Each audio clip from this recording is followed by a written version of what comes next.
we don't need their lumber. We have more lumber than they do. We don't need Canada's lumber. But there's another thing. I watched on the evening news last night, one of the other networks, and I watched the issue of lumber. Now, you see, we get so much of our lumber, our 2x4s, from Canada. What's where we get it from? Canada. We get our newsprint from up there for newspapers. The fact is we get it. What are we going to do? Have more lumber made in the United States now? What is our plan now? Oh, we're not going to import wood, so we're going to make more wood? We're going to create more wood? Is that? Today, I'm announcing a series of new measures to help the softwood lumber industry pivot to a growing Canadian market. Donald Trump told voters that America didn't need Canada's lumber because we have our own forests. Then Washington turned the line into law. On September 29th to 30th, 2025, the White House announced new national security tariffs under Section 232 10% tariff on imported timber and lumber and steep duties on downstream wood products. 25% tariff on kitchen cabinets, bathroom vanities, and upholstered furniture, with higher rates signaled for 2026. Listen to the following. This alert: your home renovations just got more expensive. President Trump issuing a new set of tariffs last night. A 10% levy on imported softwood lumber and then lumber, and a 25% duty on kitchen cabinets, bathroom vanities, and upholstered furniture manufactured outside the United States. To be paid, by the way, these tariffs by U.S. companies importing these products. These tariffs are set to take effect 12:01 a.m. Eastern on October 14th. Reuters reported the move as part of a renewed tariff push targeting global suppliers. Within days of the 10% lumber tariff taking effect, futures rebounded to recent highs rather than collapsing. Trading Economics tracked prices around $624,031 per thousand board feet in mid-October 2025, a two-month high, well below the 2021 spike, but meaningful for builders already squeezed by costs. The price action did not prove the tariff caused the entire move, but it coincided with a market that bid lumber up, not down. Housing economists have warned for years that tariffs act like a tax on building. Back in 2017, the National Association of Home Builders, NAHB, told Reuters that a 20% duty would add about $3,600 to the price of a typical new single-family home. That's an early concrete estimate of how trade barriers seep into mortgages and monthly payments. In 2025, NAHB repeated that the new Section 232 duties would add fresh headwinds to housing affordability. The precise pass-through varies by region and timing, but the direction of travel is familiar. That is, higher input costs ripple into fewer starts and dearer homes. Beneath the headlines sits the structural math no slogan can erase. Fastmarkets wrote in March 2025 that Canada supplied about 12 billion board feet of softwood lumber to the U.S. in 2024. This was roughly a quarter of U.S. consumption.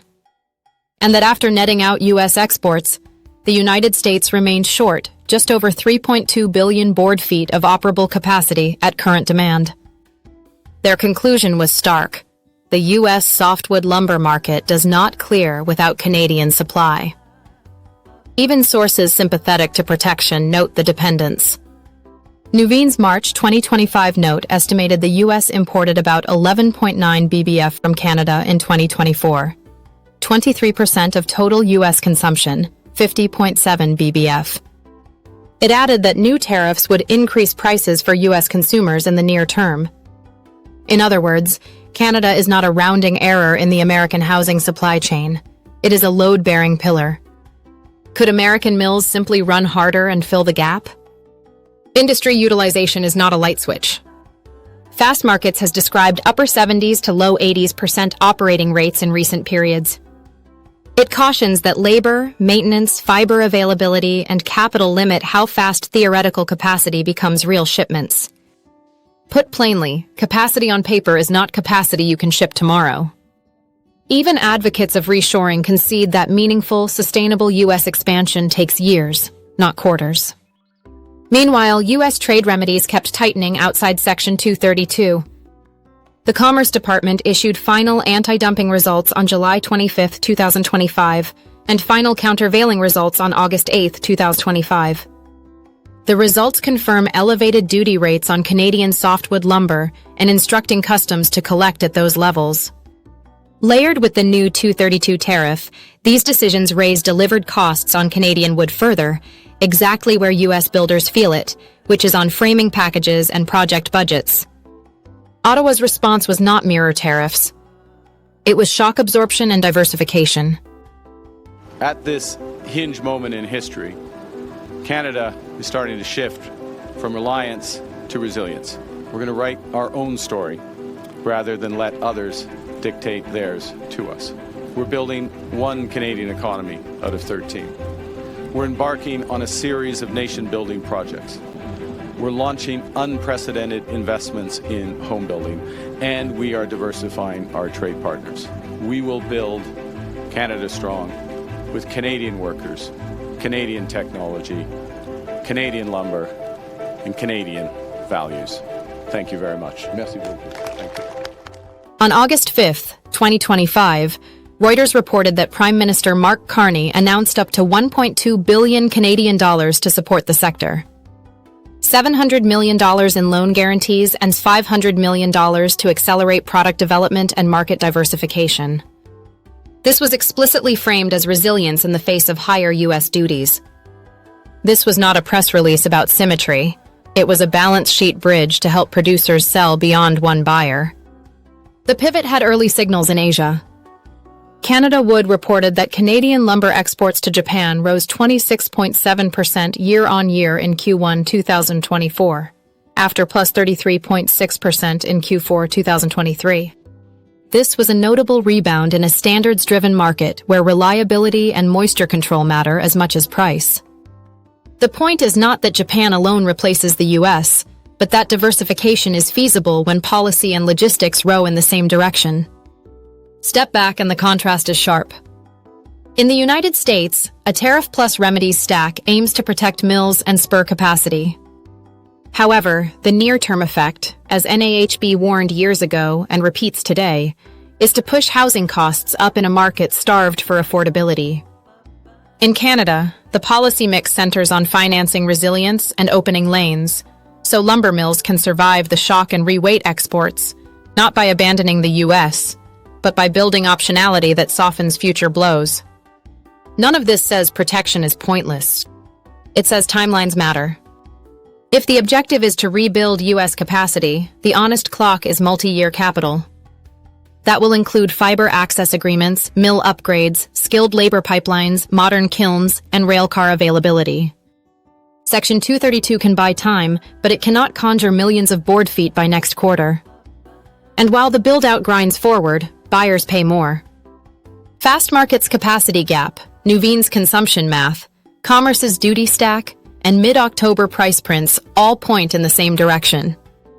They suggest that policy has raised the floor under costs in the near term, while the structural fix is still under construction. Canada, for its part, is not standing still. That's why Minister Joly says the following. Fundamentally, what we need to do is we need to buy more Canadian. We need to help our workers in the sector. We need to be there for the softwood lumber industry, and a company like here today is showing that's the case. Because what are you seeing across this plant? You're seeing that there is softwood everywhere, and this will be part of the construction of our new houses, our new homes in the coming months. So that's good news as well, but we need to do more. This $1.2 billion plan is designed to finance working capital, upgrade product mix, and find buyers who value quality and sustainability. This approach reduces single market risk. Early trade data into Japan's rebound underlines that a post-tariff equilibrium can look different from the old one. That is, the U.S. stays a critical anchor, but Asia and selected European markets absorb more Canadian volume. That is a strategic lesson. When a neighbor raises barriers, build bridges elsewhere. The takeaway is not ideological, it is operational. If the goal is cheaper homes and steady supply, two paths are credible. One is a negotiated softwood peace that restores predictability to a 2-decade dispute. The other is a serious, funded, multi-year U.S. expansion of harvesting and milling, accepting that it requires time, labor, and capital the tariff itself does not deliver. In this case, everything else is theater. The records are indeed very clear. Reuters documented the 2025 232 tariffs and Ottawa's $1.2 billion response. Fastmarkets quantified the U.S. capacity shortfall and reliance on Canadian supply. Nuveen put Canada at 23% of U.S. consumption and warned prices would rise for U.S. consumers. Commerce finalized higher AD/CVD rates in July-August, and market prints showed lumber rising into mid-October rather than collapsing on the news. The slogan said, "America doesn't need Canada's lumber." The data say we're paying more without it, until either peace is negotiated or capacity is truly built.